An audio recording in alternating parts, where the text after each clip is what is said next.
ನಿಲ್ಸಿದ ನೋಡಪ್ಪ ಮತ್ತೆ ಒಳಗೆ ಗಾಡಿ ಒಳಗೆ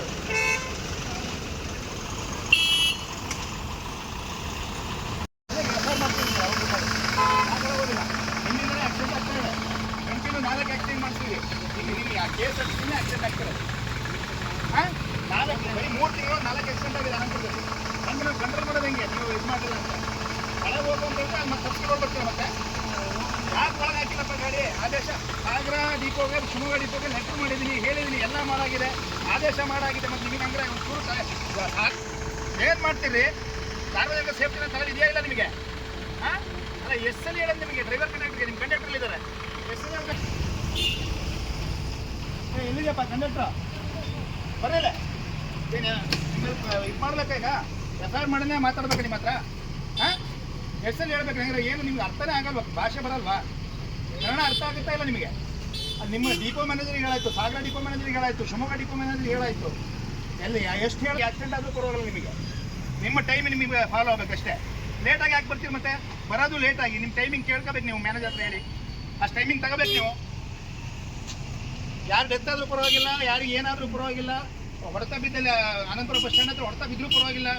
ನೀವು ಮಾತ್ರ ನಿಮ್ಮ ಟೈಮಿಗೆ ಹೊರಗಡೆ NH ಮೇಲೆ ಗಾಡಿ ನಿಲ್ಲಿಸೋದು, ತಗೊಂಡು ಹೋಗೋದು. ಬಸ್ ಸ್ಟ್ಯಾಂಡ್ ಒಳಗೆ ಹಾಕಲ್ಲ ನೀವು. ಇದು ಲಾಸ್ಟ್ ವಾರ್ನಿಂಗ್ ನೋಡಿ. ಇದು ನೋಟಿಸ್ ಕೊಡ್ತಾ ಇದೀವಿ ಎಲ್ಲ. ಇದು ಫೈನಲ್. ನಾಳೆಯಿಂದ ಎಲ್ಲಾದ್ರೆ ಹೊರಗೆ ಬಂದ್ರಿ ಅಂತ ಹೇಳಿದ್ರೆ 100% ಅಕ್ರಮದ ಅಂತ ಹೇಳಿದೀವಿ. ಕೊಟ್ಟಿದ್ದೀವಿ ಇದು ಒಳಗೆ ಬರ್ತಾ ಇದೆ. ಯಾರು ಹೇಳಿದ್ ನಿಮಗೆ? ಯಾರು ಹೋಗ್ರಿ ಅದು ಒಳಗೆ ಹಾಕಿದ್ದು ನಾನೇ ಹೇಳೋಗಿದ್ದೀನಿ ಡ್ರೈವರಿಗೆ. ಲಾಸ್ಟ್ ವಾರ್ನಿಂಗ್ ಹೇಳಿದ್ದೀನಿ ನಾನು. ನೆಕ್ಸ್ಟ್ ನಾನು ಪ್ರಕರಣ ದಾಖಲೆ ಮಾಡೋದು.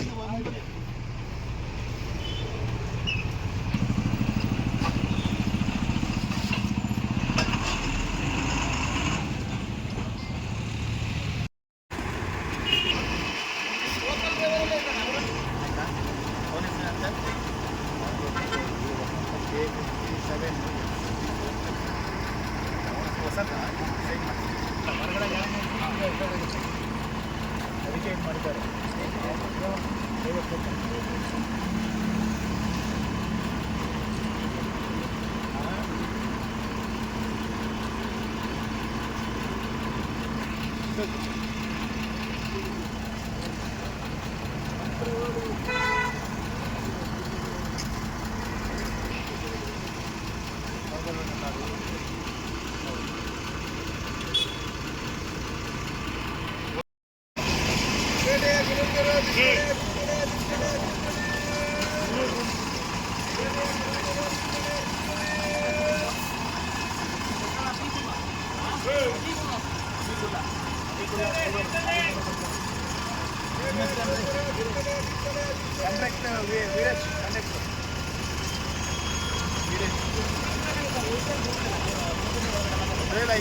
ಇವರು 4 ಜನ ಕೇಳ್ತಾರೆ.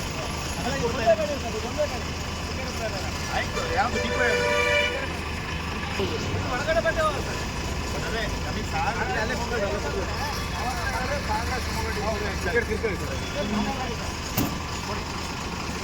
ಆಯ್ತಾ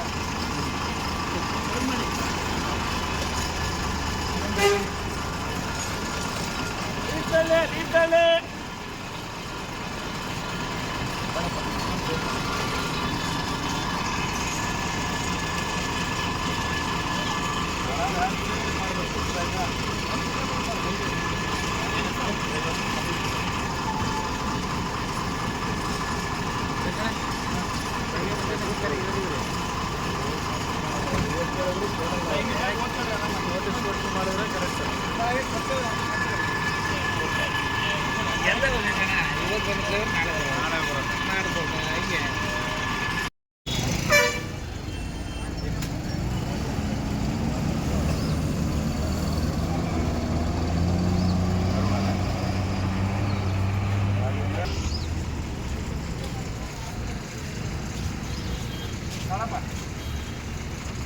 ಕರೆಕ್ಟಾಗಿ ಓದ್ಕೊಳ್ರಿ ಇಬ್ರು ಫ್ರೀ ಟೈಮಲ್ಲಿ ಡ್ರೈವರ್ ಕಂಡಕ್ಟರ್.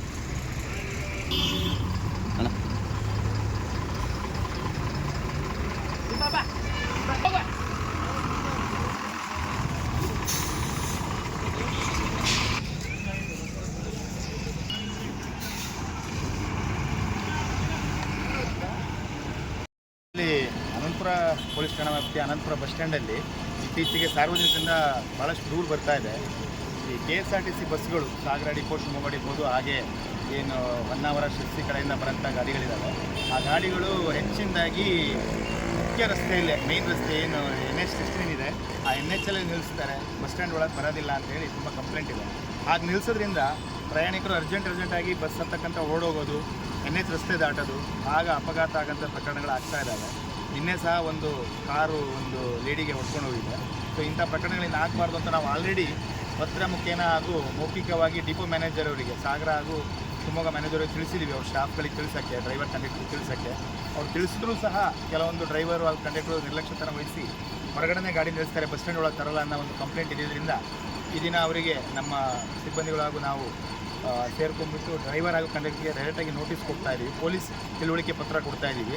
ಅವರೆಲ್ಲಾದರೆ ಹೀಗೆ ಹೊರಗಡೆ ಗಾಡಿ ನಿಲ್ಲಿಸ್ಬಿಟ್ಟು NH ಮೇಲೆ ಗಾಡಿ ನಿಲ್ಲಿಸಿ ಬಸ್ ಸ್ಟ್ಯಾಂಡ್ ಒಳಗೆ ತರದೆ ಅಲ್ಲೇನಾದ್ರು ಅಪಘಾತ ಪ್ರಕರಣ ಆಯಿತು ಅಥವಾ ಯಾವುದಾದ್ರು ಸಾರ್ವಜನಿಕ ಕಿರಿಕಿರಿ ಆಯಿತು, ತೊಂದರೆ ಆಯಿತು ಅಂದರೆ ಅವ್ರ ಮುಂದೆ ಕಾನೂನು ರೀತಿಯ ಕ್ರಮ ಜರುಗಿಸಲಾಗ್ತದೆ ಅಂತ ಹೇಳಿ ಈ ಒಂದು ನೋಟಿಸ್ ಕೊಟ್ಬಿಟ್ಟು ಆ್ಯಕ್ಷನ್ ಮಾಡ್ತಾಯಿದ್ವಿ. ಸೊ ಇದರಿಂದ ನಮ್ಮ ಉದ್ದೇಶ ಏನಂದರೆ ಎಲ್ಲ KSRTC ಬಸ್ ಡ್ರೈವರ್ ಹಾಗೂ ಏನು ಕಂಡಕ್ಟರ್, ಚಾಲಕ ಹಾಗೂ ನಿರ್ವಾಹಕರಿಗೆ ಕೇಳ್ಕೊಳ್ಳೋದೇನೆಂದರೆ, ದಯಮಾಡಿ ನೀವು ಬಸ್ಸನ್ನು ಅನಂತಪುರ ಬಸ್ ಸ್ಟ್ಯಾಂಡ್ ಒಳಗೆ ನಿಲ್ಲಿಸಬೇಕು.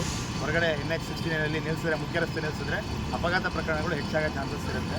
ಅಪಘಾತ ಪ್ರಕರಣ ತಡೆಯೋ ದೃಷ್ಟಿಯಿಂದ ನಾವು ಎಲ್ಲ ಚಾಲಕರು ಹಾಗೂ ನಿರ್ವಾಹಕರು ಕೇಳ್ಕೊತೀವಿ, ಅವರು ಸಮಯ ಇರುವಂತೆ ಬಂದುಬಿಟ್ಟು ಬಸ್ ಸ್ಟ್ಯಾಂಡ್ ಒಳಗೆ ವೆಹಿಕಲ್ ನಿಲ್ಲಿಸ್ಬಿಟ್ಟು ಪ್ರಯಾಣಿಕರನ್ನು ಇಳಿಸೋದು, ಹತ್ಸ್ಕೊಳ್ಳೋದು ಮಾಡಬೇಕು ಅಂತ ಕೇಳ್ಬೋದು. ಸರ್, ಯಾವ ರೀತಿ ಕ್ರಮ ತಗೊಳ್ಳಿಕ್ಕೆ ಅವಕಾಶ ಇದೆ ಸರ್? ಅವ್ರ ಮೇಲಿಗೆ ಇನ್ ಕೇಸ್ ಇಲ್ಲ ಇದನ್ನು ಅವರು ಪಾಲನೆ ಮಾಡಲ್ಲ ಅಂದರೆ ಇಂಡಿಯನ್ ಮೋಟರ್ ವೆಹಿಕಲ್ ಆ್ಯಕ್ಟ್ ರೀತಿಯೂ ಕ್ರಮ ತಗೋಬೋದು. ಹಾಗೆ ಅವರಿಗೆ ಪಬ್ಲಿಕ್ ನ್ಯೂಸೆನ್ಸ್ ಮಾಡ್ತಾರೆ ಅಂದರೆ ಮತ್ತು ಪಬ್ಲಿಕ್ ನ್ಯೂಸೆನ್ಸಲ್ಲಿ ಕೂಡ ಏನು BNSಲ್ಲಿ ನಮ್ಮ ಕಾಯ್ದೆಯಲ್ಲಿ ಏನು ಅವಕಾಶಗಳಿದೆ ಆ ಕಾಯ್ದೆಯ ರೀತಿ ಮುಂದೆ ಪ್ರಕರಣ ದಾಖಲಿಸಿ ಕ್ರಮ ತೆಗೆದುಕೊಳ್ಳಿ. ಅಂದರೆ ಇವತ್ತು ಎಲ್ಲ ವಾಹನಗಳಿಗೆ ಕೊಡ್ತೀರಾ? ಇಲ್ಲ, ಹೌದು, ಎಲ್ಲ ವಾಹನಗಳಿಗೆ ಕೊಡಬೇಕು ಅಂತೇಳಿ ಮ್ಯಾಕ್ಸಿಮಮ್ ಅದಕ್ಕೆ ಸ್ಟಾಫ್ ಹಾಕಿದ್ದೀವಿ. ಇವತ್ತು ಬೆಳಗ್ಗೆಯಿಂದ ಸಂಜೆ ತನಕ ನಮ್ಮಲ್ಲಿ ಬಸ್ ಸ್ಟ್ಯಾಂಡಲ್ಲಿ ಇಟ್ಬಿಟ್ಟು ಅವರು ಮ್ಯಾಕ್ಸಿಮಮ್ ಎಲ್ಲ KSRTC ಬಸ್ಸಿಗೆ, ಡ್ರೈವರ್ ಕಂಡಕ್ಟರ್ಗೆ ಈ ವಿಷಯ ಮುಟ್ಲಿ ಅಂತ ಹೇಳಿ, ಎಲ್ಲ ಡಿಪೋಗಳಿಗೂ ಮುಟ್ಲಿ ಅಂತ ಹೇಳಿ ಬೆಳಗಿನ ಸಂಜೆ ತನಕ ನೋಟಿಸ್ ಕೊಡುವಂಥ ಪ್ರಕ್ರಿಯೆ ಮಾಡ್ತೀವಿ.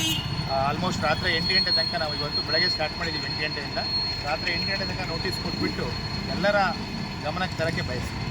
ರಸ್ತೆ ಭಾರಿ ಕಿರಿದಾಗಿದೆ, ಭಾಳ ವೇಗವಾಗಿ ಬರ್ತಾ ಇದೆ ವಾಹನಗಳೆಲ್ಲ.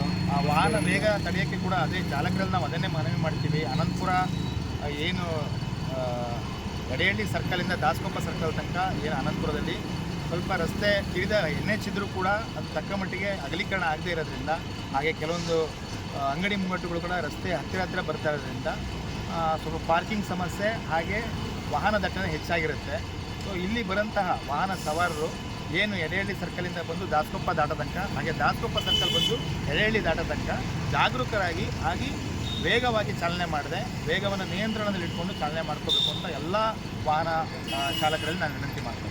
ಸರ್, ಈಗ ಪೊಲೀಸ್ ಇಲಾಖೆಯಿಂದ ಸಾಹೇಬರುಗೊಂದಿಗೆ ಒಂದು ನೋಟಿಸನ್ನು ಕೊಡ್ತಾ ಇದ್ದಾರೆ. ಎಲ್ಲ ವಾಹನಗಳು ಬಸ್ ನಿಲ್ದಾಣದ ಒಳಗಡೆ ಬಂದು ಹೋಗ್ಬಿಟ್ಟು ಅಂತಕ್ಕಂಥ ಒಂದು ಮಾಹಿತಿಯನ್ನು ಎಲ್ಲ ವಾಹನದ ಚಾಲಕರಿಗೆ ಮತ್ತು ನಿರ್ವಾಹಕರಿಗೆ, ಈ ವೆಹಿಕಲ್ನವ್ರಿಗೆ ಕೊಡ್ತಾ ಇದ್ದಾರೆ. ಇದು ಒಂದು ಇದು ಸಮಾಜಕ್ಕೆ ಒಂದು ಒಳ್ಳೆಯ ಸಂದೇಶ. ಇದು ಈ ಥರ ಹೇಳೋದ್ರಿಂದ ಆಗಲಿ, ಇಲ್ಲಿ ಆಗ್ತಕ್ಕಂಥ ಆಕ್ಸಿಡೆಂಟ್ಗಳಾಗಲಿ ಇದನ್ನೆಲ್ಲ ಅವಾಯ್ಡ್ ಮಾಡಲಿಕ್ಕೆ ಒಂದು ಭಾಳ ಒಂದು ಜನಗಳಿಗೆ ಆಗಲಿ ಯಾರಿಗಾಗಲಿ ತೊಂದರೆ ಆಗಿದ್ದಾಗ ಒಂದು ಒಳ್ಳೆಯವಾದಂಥ ಒಂದು ಮಾಹಿತಿ ನೀಡ್ತಾರೆ. ಇದು ಒಂದು ಆ್ಯಕ್ಚುಲಿ ಈ ಒಂದು ಭಾಳ ಒಳ್ಳೆಯ ಸಂದೇಶ ಅಂತ ನಾನು ಹೇಳಲಿಕ್ಕೆ ಇಷ್ಟಪಡ್ತೀನಿ.